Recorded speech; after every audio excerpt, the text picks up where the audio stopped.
All right, second time together reading Deuteronomy. We're in chapter 3. Last time we were able to knock out 2 chapters. We'll try for 3 now.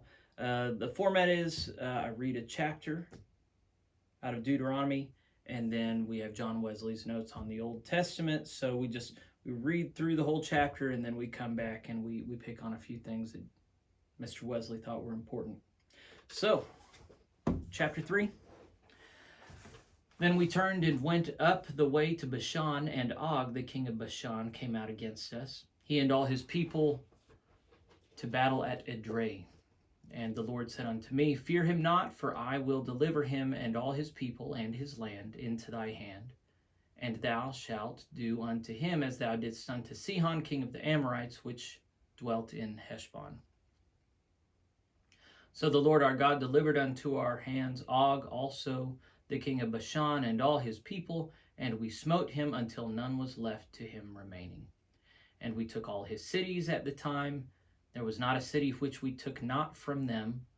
80 cities, all of the region of Argob, the kingdom of Og and Bashan. All these cities were fenced with high walls, gates, and bars, beside unwalled towns a great many.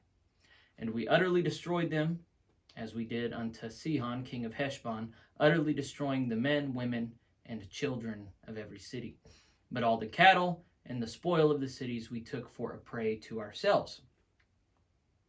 And we took at that time out of the hand of the 2 kings of the Amorites the land that was on this side Jordan, from the river of Arnon unto Mount Hermon, which Hermon the Sidonians called Syrian, and the Amorites call it Shenir. All the cities of the plain, and all Gilead, and all Bashan unto Salcah and Edrei, cities of the kingdom of Og and Bashan. For only Og, king of Bashan, remained of the remnant of giants. Behold, his bedstead was a bedstead of iron. Is it not in Rabath of the city of the children of Ammon? 9 cubits was the length thereof, and 4 cubits the breadth of it, after the cubit of a man. And this land which we possessed at that time, from Aroer, which is by the river Arnon, and half Mount Gilead, and the cities thereof, gave I unto the Reubenites, and to the Gadites.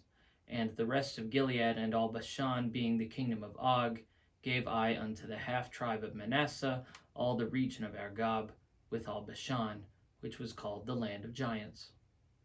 Jair the son of Manasseh took all the country of Argob unto the coasts of Geshuri and Maakathi, and called them after his own name, Bashan Havoth Jair, unto this day. And I gave Gilead unto Machir, and unto the Reubenites, and unto the Gadites I gave from Gilead even unto the river Arnon, half the valley, and the border even unto the river Jabbok, which is the border of the children of Ammon. The plain also, and Jordan, and the coast thereof, from Chinnereth even unto the sea of the plain, even the salt sea under Ashdoth Pisgah eastward. And I commanded you at that time, saying, The Lord your God hath given you this land to possess it. Ye shall pass over armed before your brethren, the children of Israel, all that are meet for the war. But your wives and your little ones and your cattle, for I know that ye have much cattle, shall abide in your cities which I have given you, until the Lord have given rest unto your brethren, as well as unto you, and until they also possess the land which the Lord your God hath given them beyond Jordan. And then shall ye return every man unto his possession which I have given you. And I commanded Joshua at that time, saying, Thine eyes have seen all that the Lord your God hath done unto these 2 kings, so shall the Lord do unto all the kingdoms whither thou passest. Ye shall not fear them, for the Lord your God, he shall fight for you. And I besought the Lord at that time, saying, O Lord God, thou hast begun to show thy servant thy greatness and thy mighty hand. For what God is there in heaven or on earth that can do according to thy works and according to thy might? I pray thee, let me go over and see the good land that is beyond Jordan, that goodly mountain and Lebanon. But the Lord was wroth with me for your sakes, and would not hear me. And the Lord said unto me, Let it suffice thee. Speak no more unto me of this matter. Get thee up into the top of Pisgah, and lift up thine eyes westward, and northward, and southward, and eastward, and behold it with thine eyes, for thou shalt not go over this Jordan. But charge Joshua, and encourage him, and strengthen him, for he shall go over before this people, and he shall cause them to inherit the land which thou shalt see. So we abode in the valley over against Beth Peor. Thus ends the third chapter. Okay, so the way that John Wesley lays it out, you have the conquest of Og and his country, verses 1 through 11. Then you have the distribution of it to the two tribes and in half. Those are in verses 12 through 17. On condition of assisting their brethren, verses 18 through 20. Joshua is encouraged, verses 21 through 22. And Moses prays that he may go into Canaan, verses 23 through 25. But is refused, yet permitted to see it, verses 26 through 29. So the first special note that he has is on verse 8 and the phrase, on this side Jordan. So that was, and we took at that time out of the hand of the two kings of the Amorites the land that was on this side Jordan, from the river of Arnon unto Mount Hermon.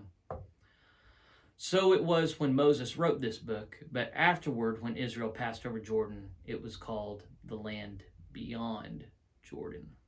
So on this side Jordan, because that was the side that Moses was writing on, but after that, most authors in the Old Testament are on the west side of the Jordan. So they were on the east here, on this side Jordan. Okay. Verse 9, he talks about Syrian. So verse 9 says, which Hermon, the Sidonians call Syrian, and the Amorites call it Shenir. So Hermon was a mountain, the Sidonians called it Syrian, the Amorites called it Shenir. Elsewhere called Mount Gilead and Lebanon, and here Shenir and Sirion, which several names are given to this one mountain, partly by several people, and partly in regard of several tops and parts of it. Okay. So, multiple names for the same mountain region. All right, so verse 10, he focuses on the phrase all Gilead. So verse 10 reads, all the cities of the plain, and all Gilead, and all Bashan, unto Salcah and Edrei, cities of the kingdom of Og of Bashan. So with respect to all Gilead, Gilead is sometimes taken for all the Israelites' possessions beyond Jordan. And so it comprehends Bashan, but here for that part of it which lies in and near Mount Gilead. And so it is distinguished from Bashan and Argob. So Gilead can be a big region, or it can be a specific region, I think is all he's saying. The following verse, the phrase in Rabbath, let's see, that was verse 11, yeah.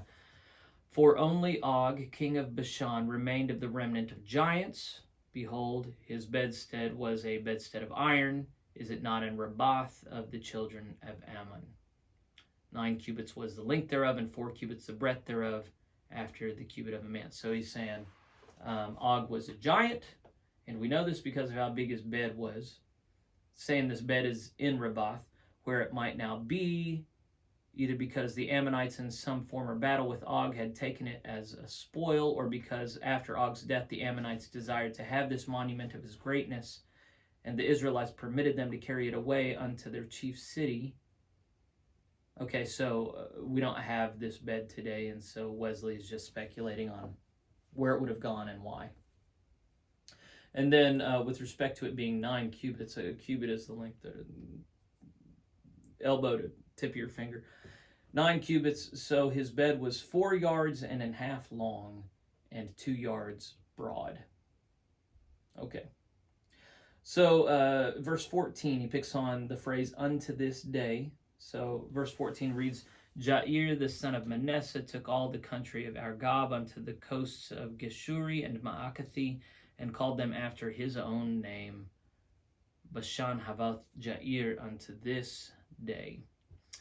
So, unto this day, he picks on, this must be put among those passages which were not written by Moses, but added by those holy men who digested the books of Moses into this order, and inserted some few passages to accommodate things to their own time and people. So yeah, this deals with the question of authorship of Deuteronomy. If Moses wrote it, then why would the phrase "to this day" be there? Because no time had passed at all.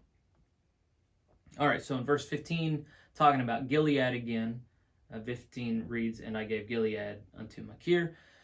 That is the half part of Gilead. To Machir, that is unto the children of Machir, son of Manasseh, for Machir was now dead. So Manasseh was divided into two halves, and half of the tribe of Manasseh got this land in Gilead. Verse 16, it talks about half the valley. And unto the Reubenites and unto the Gadites I gave from Gilead even unto the river Arnon half the valley, and the border even unto the river Jabbok, which is the border of the children of Ammon, half the valley, or rather to the middle of the river. For the word rendered half signifies commonly middle, and the same Hebrew word means both a valley and a brook or river. And this sense is agreeable to the truth that their land extended from Gilead unto Arnon, and to speak exactly to the middle of that river. For as that river was the border between them and others, so one half of it belonged to them, as the other half did to others. And so he references Joshua chapter 12, verse 2.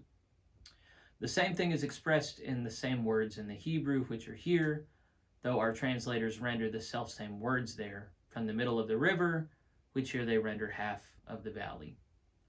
There the bounds of Sihon's kingdom, which was the same portion here mentioned as given to Reuben and Gad, are thus described from Aror, which is upon the bank of the river of Arnon, and from the middle of the river, and from half Gilead, even unto the river Jabbok, which is the border of the children of Ammon. All this would be a lot more interesting if I had a map, but my one map up there doesn't really cover this area very well. I'll say verse 17 deals with the plain. As a reminder, the plain also, and Jordan and the coast thereof, from Chinnereth even unto the sea of the plain, even the salt sea under Ashdoth Pisgah eastward. All right, so the plain is that low country towards Jordan, the sea of the plain, that is the salt sea, which before that dreadful conflagration was a goodly plain. Okay. Verse 18, he deals with the second person plural, you, or y'all. "And I commanded you at that time, saying, The Lord your God hath given you this land to possess it. Ye shall pass over armed before your brethren, the children of Israel, all that are meet for the war." So, namely, this deals with the Reubenites and the Gadites, all that are meet, M-E-E-T, in such number as your own brethren shall judge necessary. They were in all above 100,000. 40,000 of them went over Jordan before their brethren. So this is described in Numbers. What happens is they destroy Sihon and Og, these two Ammonite kings. I think they're both Ammonite.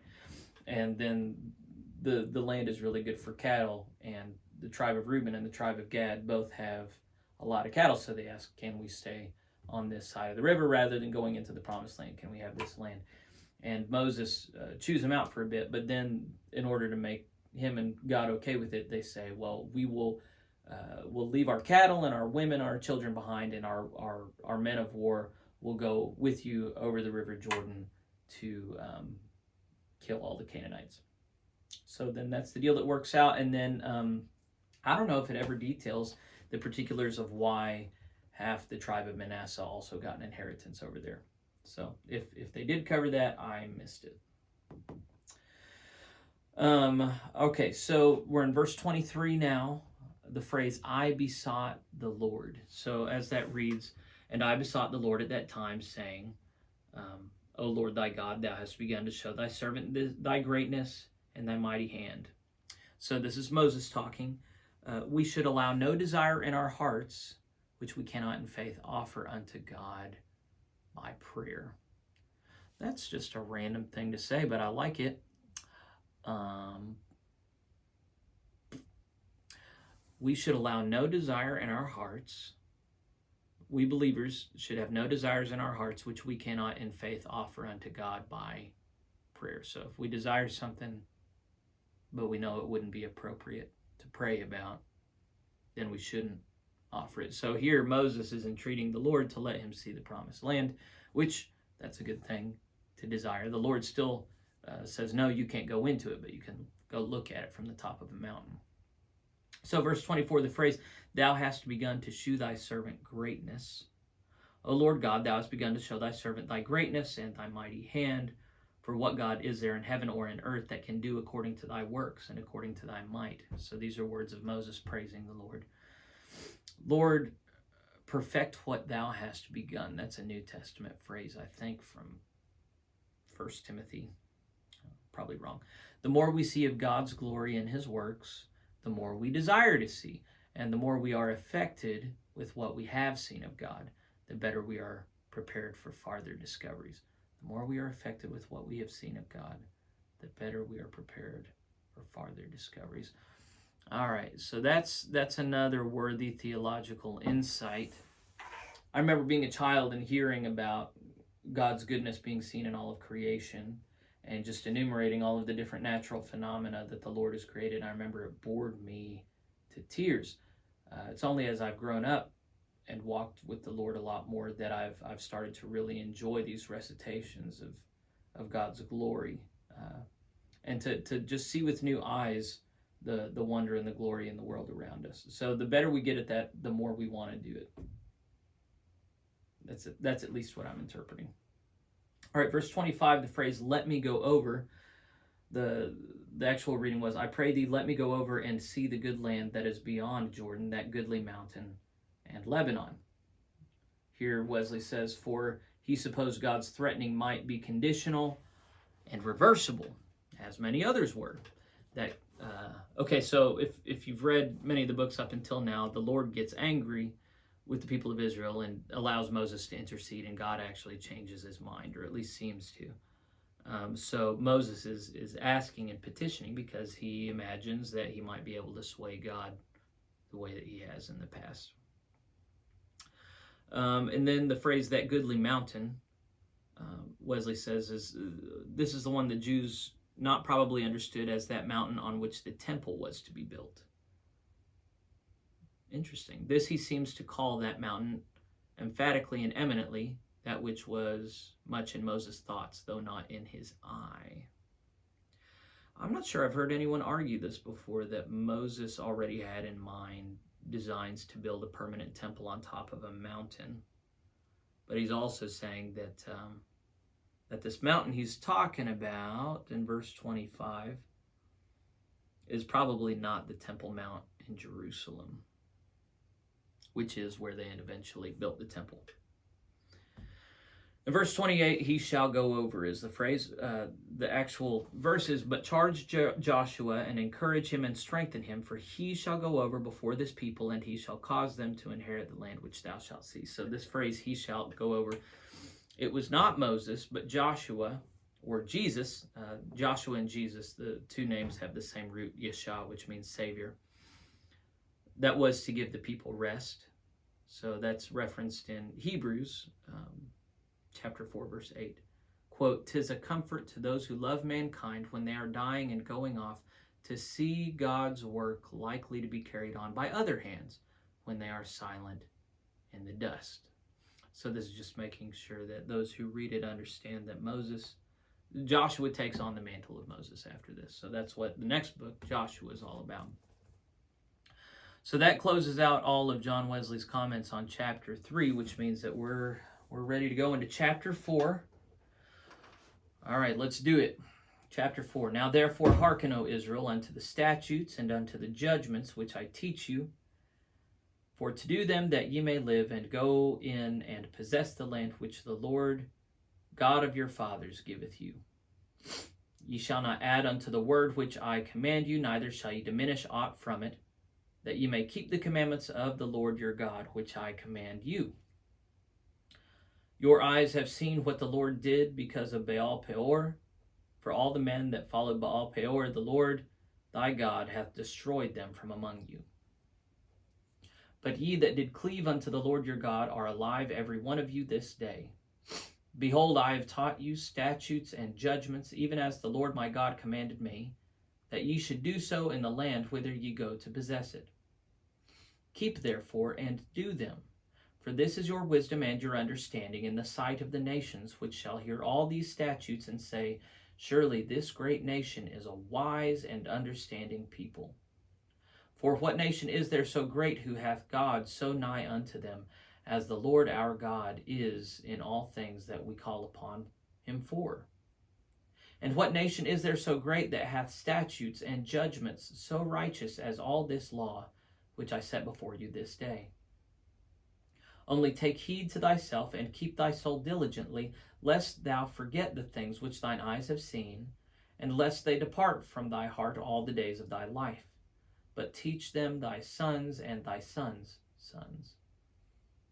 Specifically, the day that thou stoodest before the Lord thy God in Horeb, when the Lord said unto me, Gather me the people together, and I will make them hear my words, that they may learn to fear me all the days that they shall live upon the earth, and that they may teach their children.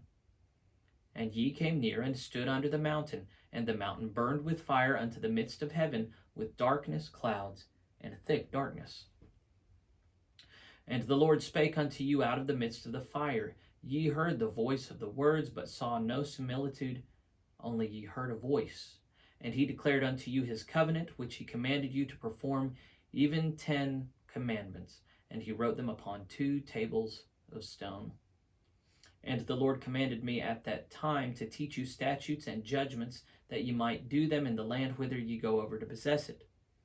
Take ye therefore good heed unto yourselves, for ye saw no manner of similitude on the day that the Lord spake unto you in Horeb out of the midst of the fire, lest ye corrupt yourselves, and make you a graven image, the similitude of any figure, the likeness of male or female, the likeness of any beast that is on the earth, the likeness of any winged fowl that flieth in the air, the likeness of anything that creepeth on the ground, the likeness of any fish that is in the waters beneath the earth. And lest thou lift up thine eyes unto heaven, and when thou seest the sun and the moon and the stars, even all the host of heaven, shouldest be driven to worship them and serve them, which the Lord thy God hath divided unto all nations under the whole heaven. But the Lord hath taken you, and brought you forth out of the iron furnace, even out of Egypt, to be unto him a people of inheritance, as ye are this day. Furthermore, the Lord was angry with me for your sakes, and sware that I should not go over Jordan, and that I should not go in unto the good land, which the Lord thy God giveth thee for an inheritance. But I must die in this land. I must not go over Jordan, but ye shall go over, and possess that good land. Take heed unto yourselves, lest ye forget the covenant of the Lord your God, which he made with you, and make you a graven image, or the likeness of anything which the Lord thy God hath forbidden thee. For the Lord thy God is a consuming fire, even a jealous God. When thou shalt beget children, and children's children, and ye shall have remained long in the land, and shall corrupt yourselves, and make a graven image, or the likeness of anything, and shall do evil in the sight of the Lord thy God, to provoke him to anger, I call heaven and earth to witness against you this day, that ye shall soon utterly perish from off the land whereunto ye go over Jordan to possess it. Ye shall not prolong your days upon it, but shall utterly be destroyed. And the Lord shall scatter you among the nations, and ye shall be left few in number among the heathen, whither the Lord shall lead you. And there ye shall serve gods, the work of men's hands, wood and stone, which neither see, nor hear, nor eat, nor smell. But if from thence thou shalt seek the Lord thy God, thou shalt find him, if thou seek him with all thy heart and with all thy soul. When thou art in tribulation, and all these things are come upon thee, even in the latter days, if thou turn to the Lord thy God, and shalt be obedient unto his voice. For the Lord thy God is a merciful God. He will not forsake thee, neither destroy thee, nor forget the covenant of thy fathers, which he sware unto them. For ask now of the days that are past, which were before thee, since the day that God created man upon the earth, and ask from the one side of heaven unto the other, whether there hath been any such thing as this great thing is, or hath been heard like it. Did ever people hear the voice of God speaking out of the midst of the fire, as thou hast heard and live? Or hath God essayed to go and take him a nation from the midst of another nation, by temptations, by signs, and by wonders, and by war, and by a mighty hand, and by an outstretched arm, and by great terrors, according to all that the Lord your God did for you in Egypt before your eyes. Unto thee it was showed that thou mightest know that the Lord, he is God. There is none else beside him. Out of heaven he made thee to hear his voice, that he might instruct thee, and upon earth he showed thee his great fire, and thou heard his words out of the midst of the fire. And because he loved thy fathers, therefore he chose their seed after them, and brought thee out in his sight with his mighty power out of Egypt, to drive out nations from before thee, greater and mightier than thou art, to bring thee in, to give thee their land for an inheritance, as it is this day. Know therefore this day, and consider it in thine heart, that the Lord he is God in heaven above, and upon the earth beneath there is none else.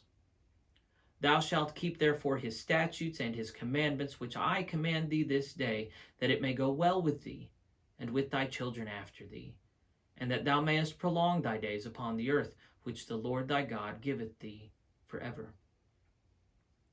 Then Moses severed 3 cities on this side Jordan toward the sun rising, that the slayer might flee thither, which should kill his neighbor unawares, and hated him not in times past, and that fleeing unto one of these cities he might live, namely Bezer in the wilderness in the plain country of the Reubenites, and Ramoth in Gilead of the Gadites, and Golan in Bashan of the Manassites. And this is the law which Moses set before the children of Israel. These are the testimonies and the statutes and the judgments which Moses spake unto the children of Israel after they came forth out of Egypt. On this side Jordan, in the valley over against Beth Peor, in the land of Sihon, king of the Amorites, who dwelt at Heshbon, whom Moses and the children of Israel smote after they were come forth out of Egypt. And they possessed his land, and the land of Og, king of Bashan, 2 kings of the Amorites, which were on this side Jordan, toward the sun rising. From Aror, which is by the bank of the river Arnon, even unto Mount Sion, which is Hermon, and all the plain on this side Jordan eastward, even unto the sea of the plain, under the springs of Pisgah. Thus ends the 4th chapter. Man, that one was long. All right, so the way Wesley lays it out. All right, you have an exhortation to obedience. That's verses 1 through 13. After that, a warning against idolatry. Hopefully you heard that. That was whenever it was talking about similitudes so much. Those verses 14 through 28. And then a promise upon repentance. So there was a warning, a threat, and then there's a promise after that from verses 29 through 40. Then it talks about the appointment of cities of refuge in verses 41 through 43. And then the place where Moses repeated the law in verses 44 through 49. Okay, so in verse 1, talks about the statutes. Now therefore hearken, O Israel, unto the statutes and unto the judgments which I teach you for to do them, that ye may live and go into possess the land which the Lord God of your fathers giveth you. So what about the statutes? The statutes are the laws which concern the worship and service of God.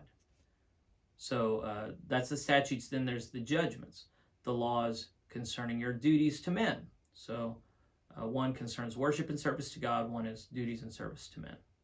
So these two comprehend both tables and the whole law of God. I think when he's talking about both tables, he's talking about the tablets of the 10 Commandments, or the 10 words, I think is how the Hebrew is translated sometimes. But the first 5 deal with, well, I'm not sure it breaks down that easily, but he's saying there's statutes and there's judgments.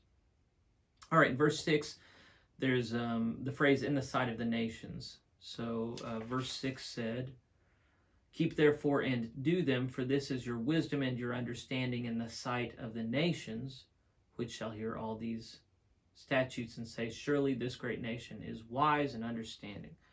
So Hagoyim is the Hebrew for nations. It's non-Jews. That's everybody who's not in Israel. So in the sight of the nations.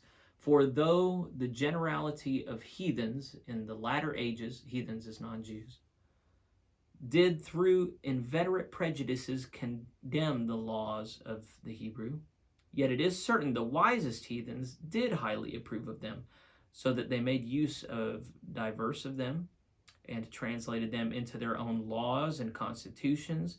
And Moses, the giver of these laws, hath been mentioned with great honor for his wisdom and learning by many of them, and particularly the old heathen oracle expressly said that the Chaldeans or Hebrew who worshipped the uncreated God were the only wise men. That's a cool quote.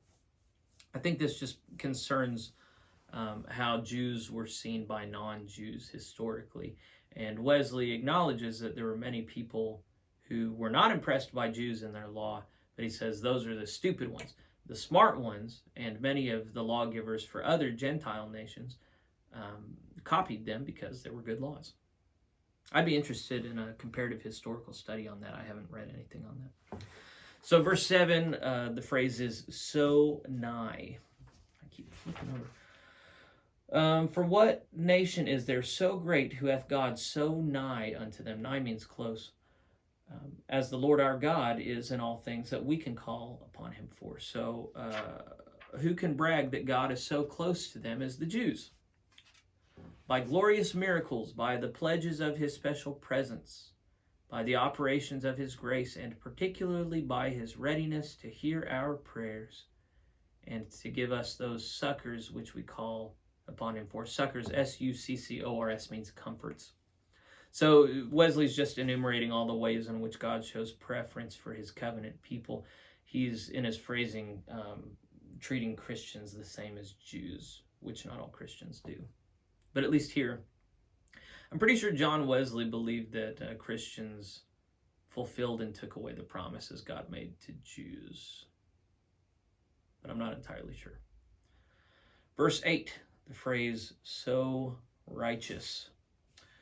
And what nation is there so great that hath statutes and judgments so righteous as all this law which I set before you this day? So righteous, whereby he implies that the true greatness of a nation doth not consist in pomp or power or largeness of empire, as commonly men think, but in the righteousness of its laws.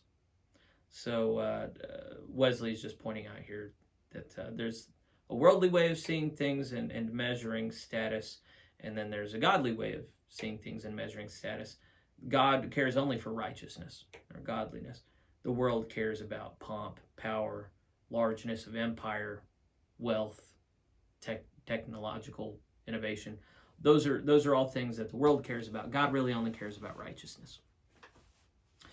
All right, the phrase, thou stoodest.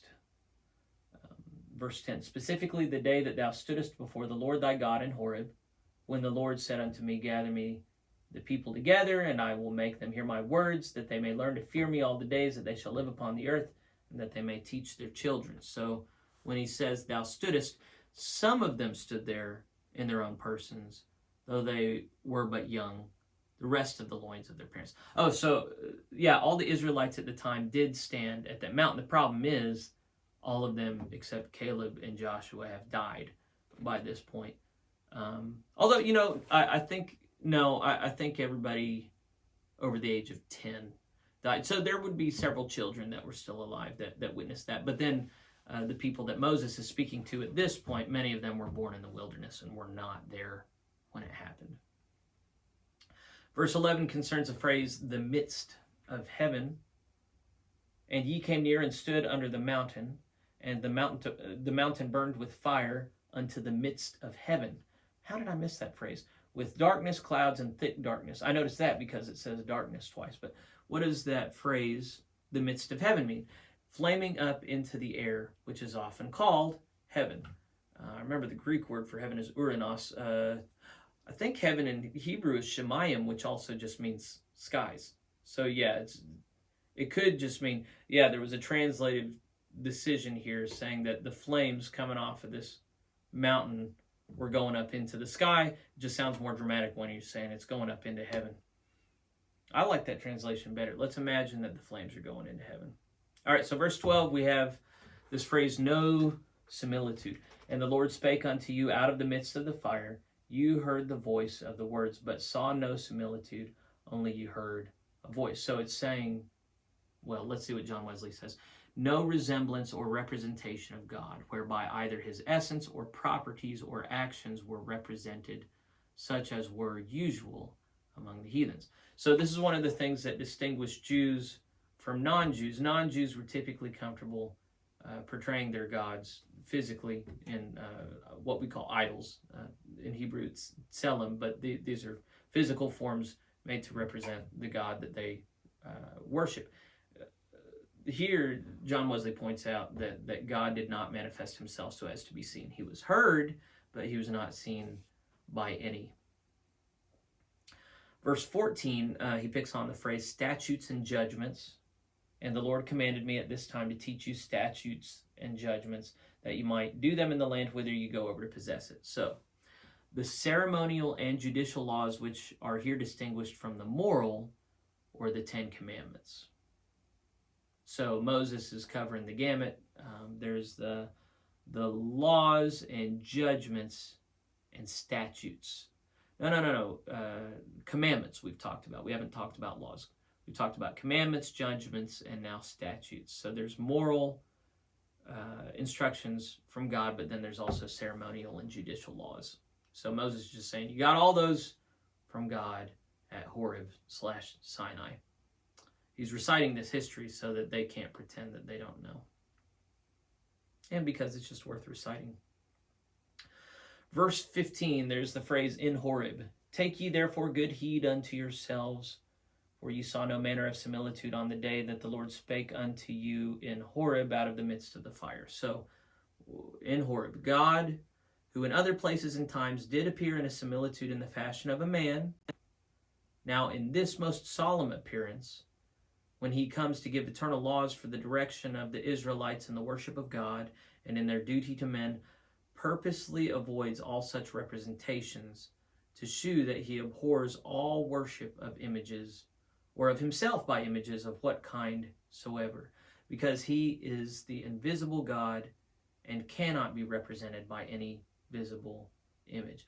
So this is something that did get passed along very clearly by Jews and later by Muslims and kind of undone by Christians, is a real understanding of God's hatred of depicting anything holy in physical form. So I say Christians got away from it because modern day we represent the divine all the time in art and stuff. But within Judaism and Islam, that is a no-no. And it ties back to God revealing himself at Sinai and Horeb and saying, you shall not make for yourself any graven images.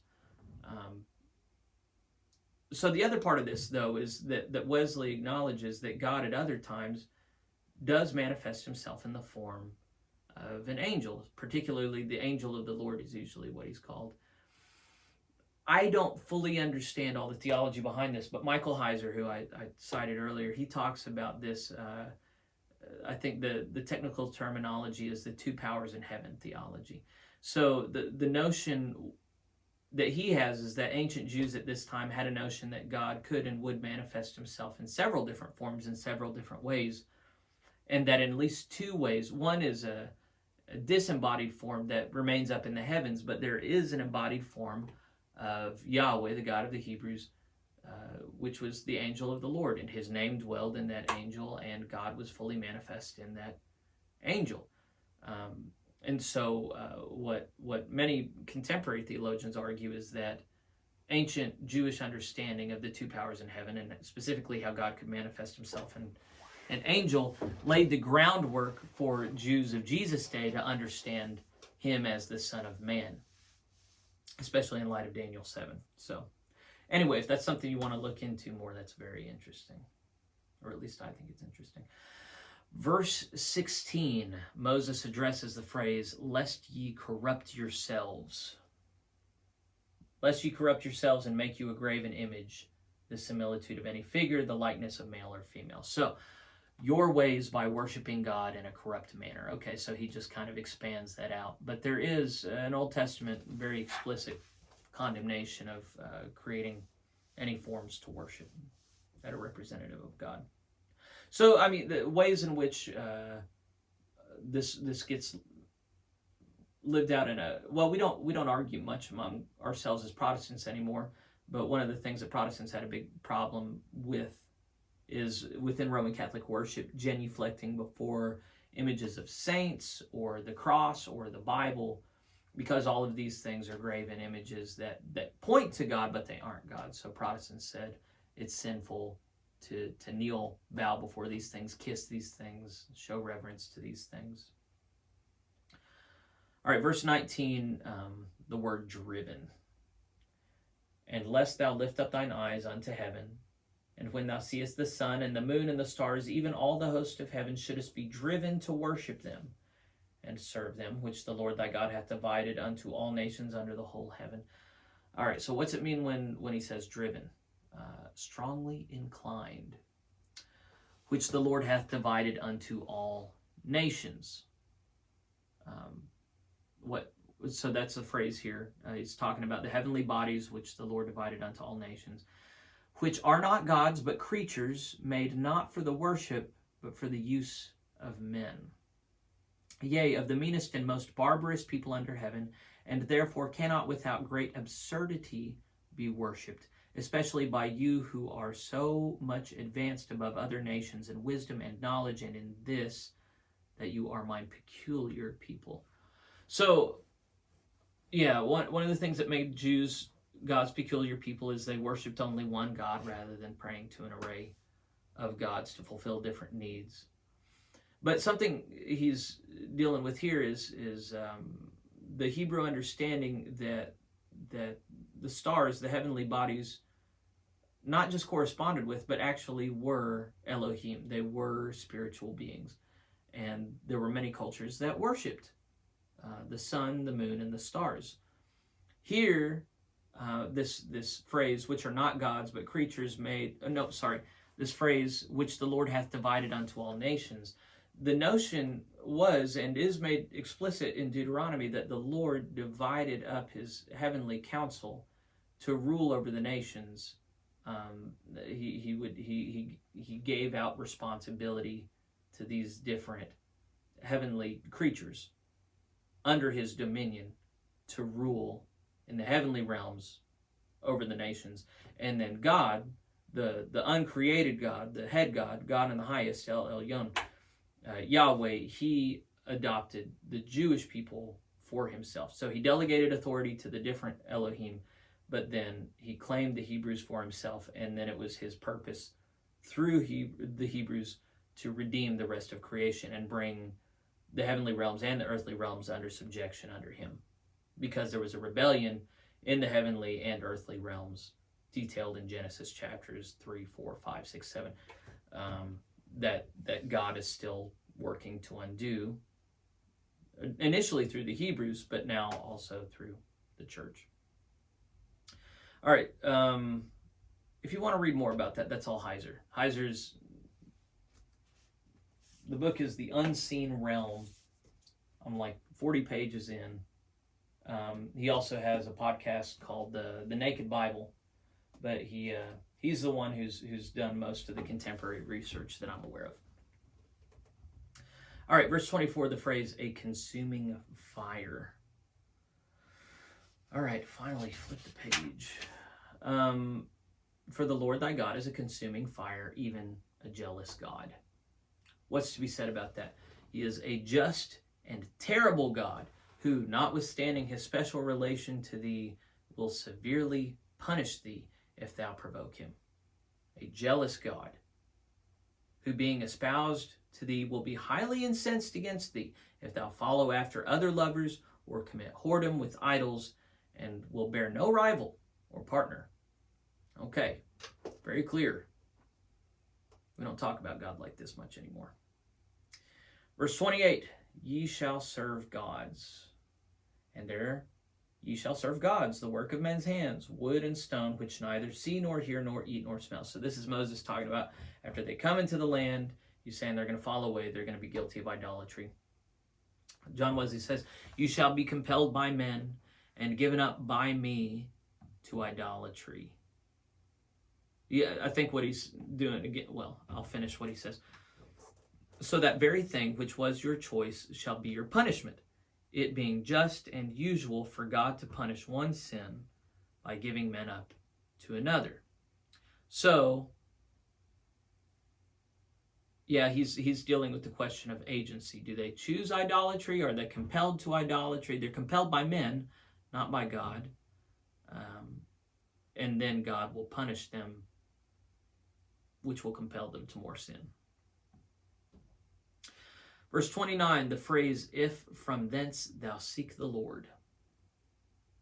But if thou from thence shalt seek the Lord thy God, thou shalt find him, if thou seek him with all thy heart and with all thy soul." So if from thence thou seek the Lord, whatever place we are in, we may from thence seek him. There is no part of the earth which has a gulf fixed between it and heaven. So he's applying this to a contemporary lesson, which is you're not done till you're dead. You can always repent. There is no far depth you can get to that precludes your repentance and separation from God. Verse 30, he picks on the phrase "in the latter days." Quote, "When thou art in tribulation, and all these things are come upon thee, even in the latter days, if thou turn to the Lord thy God, and shalt be obedient to his voice." So he just makes clear in succeeding ages. I think he does that because oftentimes latter days conveys a time just before the tribulation, just before the judgment of God. And he's saying, he's not saying that, he's just saying sometime later. Verse 32, that one side of heaven. Quote, "For ask now of the days that are past, which were before thee, since the day that God created man upon earth, and ask from the one side of heaven unto the other, whether there has been any such thing as this great thing is, or hath been heard like it." So what's it mean when it says from the one side of heaven? That is, of the earth under heaven, ask all the inhabitants of the world. I don't know about that. From one side of Shemayim, the sky, to the other. And that Jesus, I don't know if that's right, John Wesley. The biblical worldview, the Old Testament worldview, is that the heavens were a large place. It's not just God in his throne room. It's a huge realm that's akin to the earthly realm. It's huge. It's just in the sky. Whatever. All right, verse 33, "And live. Did ever people hear the voice of God speaking out of the midst of the fire, as thou hast heard, and live?" John Wesley says, "And was not overwhelmed and consumed by such a glorious appearance." I think what it's referring to here is the Indiana Jones effect. If you've ever seen something of the Lost, Raiders of the Lost Ark, yeah, that one. Whenever they beheld God's glory, their faces melted off. They just couldn't take it. So here, Moses is pointing to the fact that God allowed them to see his glory in some measure, and they didn't die. He's saying that's a rare thing. Verse 34, "By temptations," quote, "or hath God essayed to go and take him a nation from the midst of another nation, by temptations, by signs, and by wonders, and by war." It's talking about the Exodus account here, where God used a number of phenomena to liberate the Hebrews from the nation of the Egyptians and essentially build a new nation out of that. What does he mean by temptations? Temptations is the general title, which is explained by the following particulars, signs and wonders, etc., which are called temptations, because they were trials both to the Egyptians and Israelites, whether they would be induced to believe and obey God or no. So the temptation by God doing all those wonders was for both the Egyptians and the Israelites. Are you going to believe that this is rooted in something supernatural, a divine entity conveying something, or are you going to just write it off as something else? When it talks about terrors, what Wesley says it means is raised in the minds of the Egyptians or by terrible things done to them. If you haven't read Exodus and the account of what God did to the Egyptians, man, it was gnarly. It would be terrifying. right now the coronavirus is going on and we're all terrified, and we haven't even seen that many deaths. It was a much bigger deal. Hopefully. Verse 37, in his sight. And because he loved thy fathers, therefore he chose their seed after them and brought thee out in his sight with his mighty power out of Egypt. In his sight means keeping his eye fixed upon them, as the father doth on his beloved child. So once again, it's this very kind, fatherly notion. All right, and the final verse is verse 44. This is the law. Quote, and this is the law which Moses set before the children of Israel. All right, what's that mean? More punctually expressed in the following chapter, to which these words are a preface. Okay, so it's been building up to this Deuteronomy, this duplication of the law already stated. So I guess that's where we'll pick up next time, because we're already at 50 minutes. A lot of details here. The pacing does change here in a bit, so let's stick with it. I'm not big on the geographic stuff, but I am on further understanding Hebrew law, because that was not impressed upon me ever. So God bless us as we continue reading together later. Bye.